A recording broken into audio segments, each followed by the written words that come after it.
ଆଜି ଥିଲା ଗୁରୁବାର ତ ମୁଁ ସେଥିପାଇଁ ବେଳେବେଳେ ଉଠି ପଡ଼ିଥିଲି ଆଉ ଗାଧେଇକି ସବୁଦିନ ପରିକା ବାବାଙ୍କୁ ଭଲସେ ପୂଜା କରିଦେଇଥିଲି। ତାପରେ ଖାଇଥିଲି ଏଇଟା ଆମର ହେଲା ଶୁଦ୍ଧ ଶାକାହାରୀ ଭୋଜନ, ଯେଉଁଟାରେ କି ପିଆଜ ରସୁଣ କିଛି ବି ପଡ଼େନି।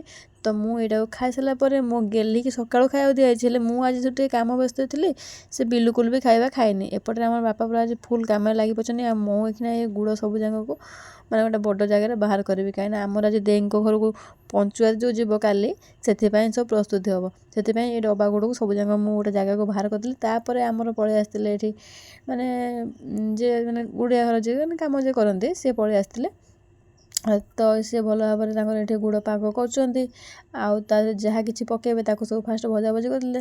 ତାପରେ ମୋର ଗୋଟେ କାମ ଥିଲା, ସ୍ପେଶାଲ୍ କାମ, ତାକୁ ସବୁ ଯାକ ଏଠି ଆଣିକିନା ମୁଁ ଖେଳଉଥିଲି। ତ ସେଇଟା ଟିକେ ମୁଡ଼ୁ ମୁଡ଼ୁ ହେବ ନା, ତ ତାକୁ ଟିକେ ଖେଳେଇ ଦେଲେ ତାପରେ ଗୋଟି ଗୋଟି ହେଇକିନା ହେବ, ନହେଲେ ଜାକି ଜାକି ରହିଲେ ସବୁ କହନ୍ତି ନା ମୁଆଁ ଟାଇପ୍ର ହେଇଯିବ। ତ ତାପରେ ଏଠି ମୁଁ ପାଣି ମାରୁଥିଲି ଟ୍ୟୁବଲ୍, ତ ଆକୁ ସବୁ ଧୁଆଧୁଇ କରିବାର ଥିଲା ନା। ତ ବାପାଙ୍କ ସାଙ୍ଗରେ ମୁଁ ଟିକେ ଏଠି ସାହାଯ୍ୟ କରିବା ପାଇଁ ପଳେଇ ଆସିଥିଲି। ମୋତେ ଆକ୍ଚୁଆଲି ଭଲ ଲାଗେ ମାନେ ଘର କାମ କରିବା ପାଇଁ ନା। ତାପରେ ବସ୍ତା ପ୍ୟାକିଂ ହେଇଯାଇଥିଲା। ଆଉ ତାପରେ ଏଡ଼େ ବଡ଼ ହାଣ୍ଡି ଦେଖୁଛନ୍ତି ନା, ମାନେ ମୁଁ ବି ଏ ହାଣ୍ଡିରେ ଜାଗା ହେଇଯିବି। ଆଉ ମୁଁ ଯେଉଁ କାମ କରେ ମୋ ଗେଲି ଆସିକି ମୋ ପାଖରେ ବସିଥିବ, ମାନେ ସିଏ ବି ଗୋଟେ ପ୍ରକାର ଖୁସି। ମାନେ ଏକୁଟିଆ କାମ କରୁଥିଲା ବେଳେ ଯଦି ଗୋଟେ ପାଖରେ ଆସିକି ବସିଯିବ ନା, ମାନେ ମୋତେ ଗୋଟେ ଅଲଗା ପ୍ରକାର ଖୁସି ଲାଗେ। ଆଉ ଏ ହାଣ୍ଡିଟାକୁ ପୁରା ଭଲସେ ମାଜିକିନା ନେଇ ଆସିଲି। ତାପରେ ତାକୁ ପୁରା ଭଲସେ ପୋଛାପୋଛି କରିଦେଇଥିଲି। ଆଉ ଏ ହାଣ୍ଡି ଭିତରେ ଆମର ଦୁନିଆ ଜିନିଷ ବସିଥିଲା, ଯେଉଁଟାକି ମୁଁ ନିଜେ ପୁରେଇ ପାରିଲିନି। ଆଉ ଏଇ ଯେଉଁ ସବୁ ଗୁଡ଼ ଡବା ମୁଁ ଫାଙ୍କା କରିଥିଲି ନା, ଆକୁ ସବୁ ଯାକ ମୁଁ ଭଲ ଭାବରେ ସଫା କରି ରଖିଛି, କାହିଁକିନା ମୋତେ ଭାରି ସୁନ୍ଦର ଲାଗିଲା ଡବା ଗୁଡ଼ା।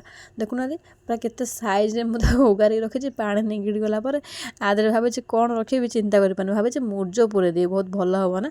ଆଉ ମୋ ଗେଲିକି ଦେଖୁଛନ୍ତି ତ, ମାନେ ତାକୁ ଭୋକ ଲାଗିଲାଣି ବୋଲିକିନା ସେ ଆସି ମୋ ପାଖରେ ବସିଛି, ମାନେ ସେ କହୁଛି ମୋତେ ଖାଇବାକୁ ଚାଲିଦେବୁ। ତ ତାକୁ ଖାଇବାକୁ ଦେଇସାରିଲା ବେଳକୁ ହେଇଗଲାଣି ଆମର ସେ 4:30।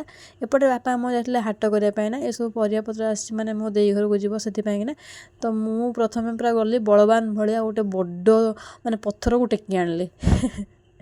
କ'ଣ କହିବି ସାଙ୍ଗମାନେ, ଏଇଟା ଗୋଟେ ଏମିତିଆ ଜିନିଷ, ମାନେ ଯେତେ ଯାହା ବି ହେଉନା କାହିଁକି ଏଇଟାକୁ ସବୁବେଳେ ଆଗେ ହିଁ ଆଣିବା ପାଇଁ ପଡ଼ିବ। ମାନେ ଝିଅ ଘରକୁ ଦେବା ପାଇଁ ନା ଏ ସବୁ କିଛି ଆସିଛି। କ'ଣ କରିବା, ଗୋଟେ ଝିଅ ଯଦି ମଣିଷ ହେଇକି ଜନ୍ମ ହେଇଥିବ ତ ସେ ଜାଣିପାରିବ ଯେ ବାପା ମାଆଙ୍କ ଦୁଃଖଟା କ'ଣ। ଆଉ ଗୋଟେ ବାପା ମାଆ ଜାଣିପାରିବେ ଯେ ଗୋଟେ ଝିଅ ପାଖରେ ଥିଲେ କେମିତି, ଆଉ ଶାଶୁଘର ଗଲା ପରେ ତାର କେତେ ଦାୟିତ୍ୱ ଥାଏ।